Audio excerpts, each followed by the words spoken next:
To know about the new guy from Forbes, we were really happy to get him, and we were surprised that we thought that Denver was going to match, and we're happy to get him. He's a very talented young man, a ball handler, creator off the dribble, shooter. He can be play the 2, 3, and 1 as far as a ball handler is concerned. So we're really excited to get him. A classy young man. Really good addition to our program. Can't have enough guys in the backcourt, can you? Exactly, and plus he can create it. He can shoot the 3. I'm sure that, I hate to say this, Canadian national team saw some of his work this summer, and I knew about him because he kicked our butts in Dallas last year. Something happened with one of their players, and we played him in Denver, and we didn't know about him, and we should have. And I was upset with our scouts, but he came out and lit us up at Denver and played a heck of a game, and that's when I first noticed him. I knew a little bit about him when he was at UMass. Travis Ford, who I know very well from being from Kentucky, coached him in college and was raving about him. But he's got an excellent track record, and we're glad to have him. Health-wise, Coach, everybody all right? I know Barbosa didn't go last night. Barbosa didn't go today. We tried, he could go. He could have gone today, but we held him out just to tendonitis on his knee a little bit, soreness in his knee. So out of caution, we just held him out today. I mean, he could have went. He could have gone today. I'm sorry, but just taking. We'd rather have him in January than where I'm at now, and we got enough bodies now that we can have a full practice. We don't have to wear out the coaches. A little time to see with Jared. What would be your impression? With Jared, I think I really like him. I think you talking about who you talking about? Oh, Baylor, Jared, he's done a good job. And the good thing with Jared, he can go 1, 2, or 1 or 2 positions, the point guard or the shooting guard. With him, defensively, he's done an excellent job. He's one of our best ball stoppers. His biggest challenge, Doug, is handling the pick and roll situation, seeing his teammates. But he's done an excellent job in practice so far. So it's going to be a good battle with he and Jose. We'll have to figure out who is the best for us coming off the bench, or is he better for us starting? That's going to be a question. I don't want a point guard kind of controversy, and there won't be one.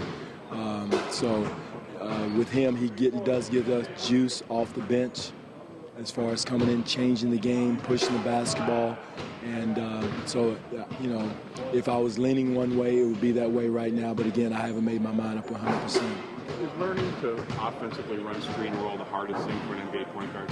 No question. And that's what the game really comes down to in crunch time is pick and roll situation. So either running it or defending it is the 2 toughest things in the NBA right now. I know you talked about Barnard the other day a little bit. I wanted to ask you, is he going to have to get more rebounds than he averaged last year to keep you happy? Well, yeah, he does. And he's done an excellent job so far in practice as far as going to the boards. Again, I think I said this yesterday, I think he's going more out of survival than anything else because there's so many big bodies in the paint. But he's doing a good job of creating contact, going and getting rebounds, banging people.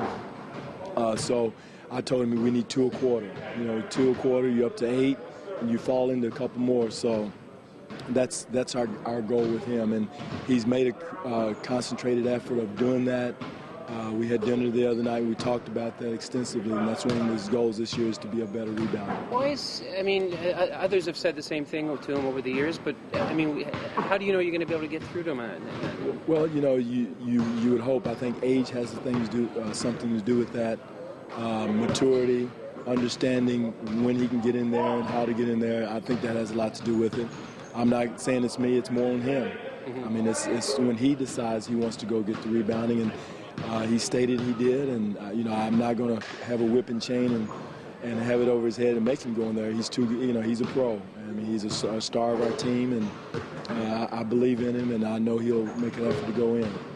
You watched the tape of him playing for Italy. He was a lot more aggressive this summer. It seemed he got a lot more rebounds. He was, and I think maturity is going to help him a lot. I think just him getting older, I know he's stronger upstairs and in his core. I think that's going to help him. And again, I'm going to stay on him. I mean, he's going to get tired of me telling him to go rebound. But again, until a player decides to improve in that area of his game at this level, no matter how much you remind him as a coach and prod him as a coach, it's on him. And I do believe he's going to make an effort to do it. How's Aaron Graven adjusting so far? Aaron is banging. He's in excellent condition down at 277 from 290. He's a solid defender in the post. He's going to allow us to guard big guys in the post without really helping with the double team or digging too deeply. I've been impressed with him. He's an excellent screener. We're going to do a lot of things with him screening and pinning down, so he gives us that from that position. Is Andre going to be sliding more into the power forward role this year, or is it how's it going? Yes, he will. Yeah. That's one reason why we brought in Jamal and Aaron, is to move him over to his natural position. To say if there may be a situation he may move to 5, but we want to keep him at his natural. He and Ed both at their natural 4 position. And that could help him rebound better, you think? It could be, yes. Well, it should. It should. No matter where he is on the floor, if you're 7 foot, you want to make sure you make an effort to get in the paint. One area that's not fair to a guy like him, and that hurts him, and to hurt a guy like Nowitzki, a guy like Lamar Odom, who plays on the perimeter, is to expect him to go get offensive rebounds and then get back on defense. That's unrealistic, because they do have a gift of stretching the floor at the 4 position. They're going to be spotted around the 3. So I think it's humanly impossible to go from a 3-point line into rebound and then get back. So my thing is, if he's in the paint or if he's one step outside the lane, go stick your nose in there. On defense? On defense, right. yes, Okay. on defense.